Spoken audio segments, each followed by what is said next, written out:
Growth Fund of America is the largest mutual fund in the country. Their top 10 holdings include Google as number 1. Okay, they're one of the largest shareholders of Google. Will they be the next greatest thing? Well, they already are. Okay, it's a little volatility there because there's probably some 16-year-old that's going to outdo him. He's working out of his basement right now. Okay, that's just how it is. Okay, so these are the investment choices. I believe there's 29 funds that you can choose from, and if you read on the American Funds website, there's a particular place that you can go to look at some sales propaganda, if you will. They have a section, what are others saying about American funds? And I encourage you to read that. That's where Morningstar and your analytical services and your big news journals will make their comments about who American funds are. And they get high marks anytime they get put in the press. You'll never see them in magazines or on TV. They're only sold through brokers. Okay? That's the American funds, and those are the options, the investment choices. Okay? Next one. When do the funds become vested? Okay. As soon as they get put in the account. We covered that. 100% as soon as they show up in your account. It's your money. You can take it out the next day if you like to. Don't do it. What happens when you leave the company? Okay, you have 3 options. 3 options. The first option is do nothing. Okay, change your address if you're moving. Your statements will continue to come to you. The money's going to stay invested. You're simply not going to have any more contributions because you're not working for the company. Remember I said contributions have to come through your paycheck. Okay, so it can sit still till you're 59 and a half and just continue to hopefully grow over time. That's option 1. Option 2 is you can take it all out in cash. Okay, close the account, pay your 50% tax, whatever it might be at that time, and start all over again. Option 3 is if you go to work for an employer that has a simple IRA plan. Okay, you have the option to roll into it, which means transfer your balance from your account if you want to simply consolidate your reporting and transfer your account balance into their plan, and then you just have one account. As far as rolling this into, actually there's 4. You can roll it into a traditional IRA if you'd like. That's always an option. So you have lots of options in terms of if you should leave the company. Are there penalties or fees involved with rolling into another? There are not, as long as you follow the guidelines. I would help you in terms of a trustee-to-trustee transfer. Okay, we would do it directly from one trustee to the next. The rule of thumb is as long as you don't get your hand on that check, okay, you're going to be clear. IRS isn't going to want to know anything. Fund company, depending on the share class that you buy into, they're not going to charge you anything. So it's a free exchange. One thing to keep in mind, if you do get that check in your hand, there's a special provision that allows you 60 days. You have 60 days to get it back into a qualified account. And no penalties, no tax. Okay?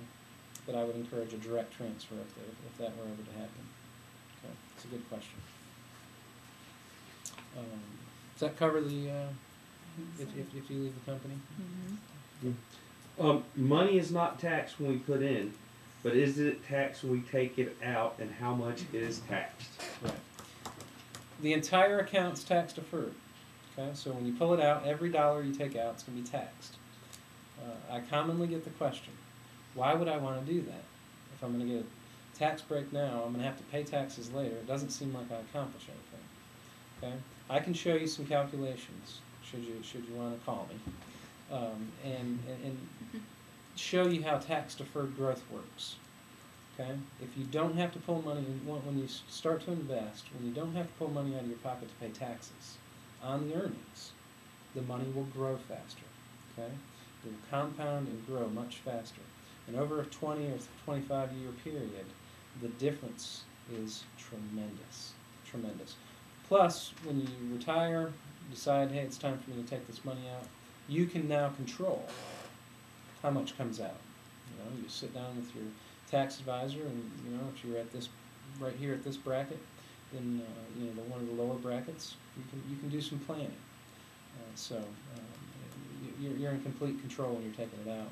In terms of how much you're going to pay in taxes, how much you take out, because we have a graduated tax scale.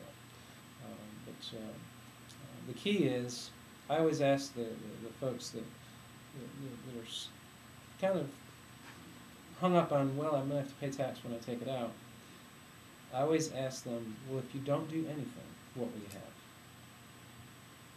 have? You probably wouldn't have any savings at all, okay? Because the bottom line is if you take the money out and don't put it in a plan like this, and try to do a savings plan on the side, the retail man is going to get your money, okay? You're going to end up spending it before you need it. These rules and penalties are in place for your own protection. It's kind of a nice little lock and key system that is meant to make you think twice. Okay, so the money's there when you really need it for what it's for. Next question. What happens if I contribute too much to my IRA? You're supposed to take the money out, any excess contribution to an IRA. Okay, so in this case, since it's being handled through payroll, you won't put too much in. Okay, you will not, because the payroll company has the limit and it's a cutoff. Okay, they'll cut the valve off if you hit it. In terms of your own IRA, if you have an IRA on the side, you put in $4,500 instead of $4,000, and that's the limit. You've got to take a distribution of the $500 excess, and if you don't, there's a 50% penalty on that $500. There's some very, very stiff penalties for overfunding. At the end of each year, it takes about May or June, but all the trustees for IRAs report to the IRS contributions and distributions. So they keep up with how much you put in. And they'll actually send you a form. 5498 is the form number that will show you your year-to-date contributions to this plan, the year-to-date contributions to your outside IRA plan. And the IRS gets to see that. Okay? It also shows up on your W-2 in box 12.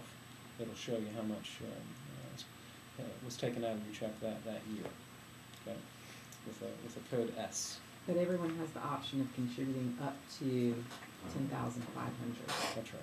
Plus annually. the employer match. Plus the employer Plus match. the employer match.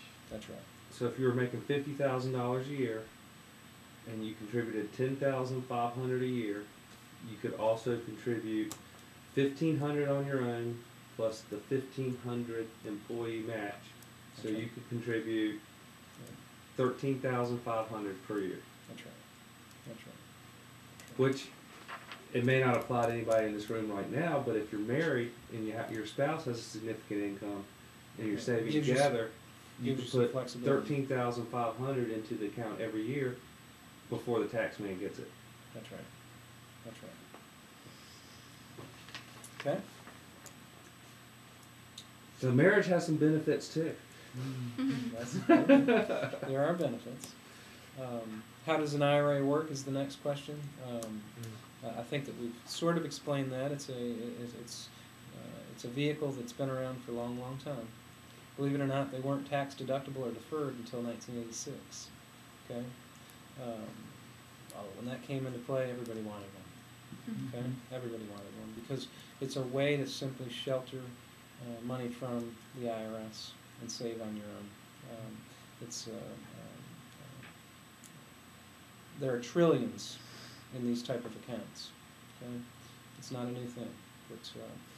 It's designed for the reason. Let me give you a little bit of a current background on the current affairs up in Washington.